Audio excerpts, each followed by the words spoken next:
Assalamu alaikum. Savkoz Farel'de şunday sonun bolup Qo'ng'rat ayılından kelgen qonaqlarımızga şunday balığımız girip ketdi. 4,5 kilogram balığımız. Qarаңыз. Şunçalik son. Qana жүріңіздерші.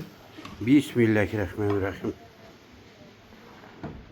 Hazır şunu Qo'ng'rat ayılından kelgen qonaqlarga tartılayız.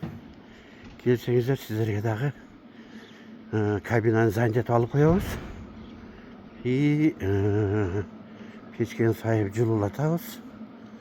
Балығымызды ушундай сонун кылып даярдап турабыз.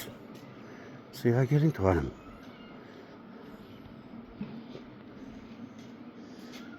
Siz bereriz.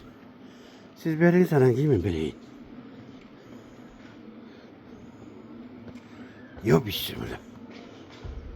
Assalamu alaikum. Qanday o'tirasыңар? Жақшыбы, көңілдегідейбі? Ем төртіңір бір сөйлеп қойсыңар әмі. Қай жерден келдіңіз? Qo'ng'rat ayылынан. Баяғы мен айтқан Qo'ng'rat ayылынан деген мынау кім болады.